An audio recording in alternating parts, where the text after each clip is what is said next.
Кеше мағам тереңөзектен көпті көрген, сөзі өтімді, өте абыройлы, сыйлы бір қария телефон шалды. Жақып, қазір ел назары Конституциялық комиссияда. Жұрт құлақ түріп отыр.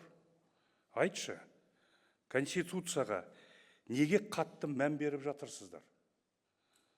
Оның елге, жай адамға берері не? Конституциямызды жаңарса не өзгереді? Жұрттың тұрмысы оңалама? Жеңгеңде жағаласып, пенсия өсе ме? Баламның айлығы көбейе ме? Тамақ арзандай ма? Деп сұрап жатыр. Шынында да бұл көпшіліктің көкейіндегі сауал.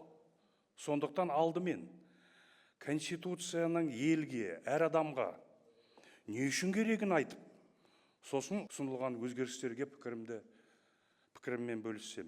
Жалпы Конституция әр қайсымызға 3 маңызды тірек береді. Ең алдымен ол еркіндігімізді, ар намысымызды, меншігімізді қорғайтын құқықтық қалқан.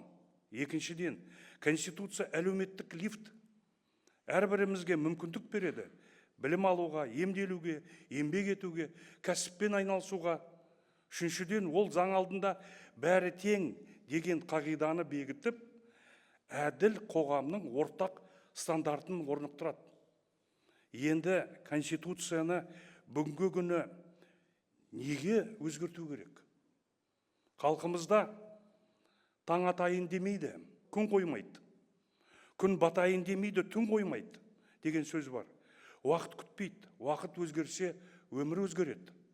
Өмір өзгерсе, оны реттейтін ереже де өзгеруі тиіс. Біріншіден, қазіргі әлемдік жағдай күрделі әрі тұрақсыз.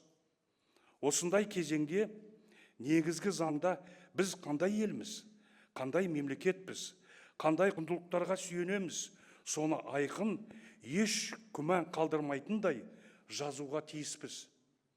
Конституцияның алғашқы бетін ашқаннан ақ бағытымыз да, ұстанымымыз да, мемлекет ретіндегі болмысымыз да анық көрініп тұрғаны маңызды. Жаңа преамбулада осы ойлар дәл көрсетілген деп санаймын. Екіншіден, біз кеше ғана пайда болған ел емеспіз. Қазақстан тарихы терең мемлекет, ұлы дала өркениетінің тікелей мұрагеріміз. Бұл жерді ата-бабамыз найзаның ұшымен, білектің күшімен сақтап қалған.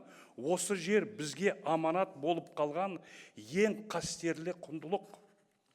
Біз біртұтас ел екеніміз, унитарлы мемлекет екеніміз, жеріміздің бөлінбейтіні, шекарамыздың мызғымайтыны Конституцияда тайға таңба басқандай күмәнсіз жазылуы стратегиялық қажеттілік. Бұл жай декларация емес.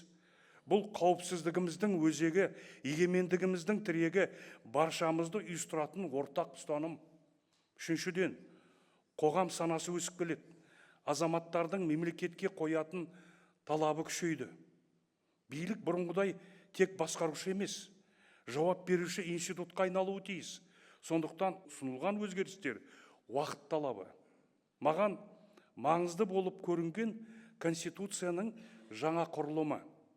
Институттар арасындағы өкілеттік пен міндеттер дәл бөлінбесе, онда әділдік те тәртіпте болмайды. Қазақстанды биік ғимарат десек, Конституция соның іргетасы. Іргетас мықты болса, ғана мемлекет тұрақты болады. Сондықтан билік институттарының өзара байланысы Конституцияда осылай анық жазылуы тиіс. Сөз соңында әлгі тереңөзектегі қарияның сауалына оралайын. Пенсия өсе ме, айлық көбейе ме? Бұл орынды сұрақ. Бірақ Конституцияның тікелей мақсаты ертең ақ жалақыны көтеру емес.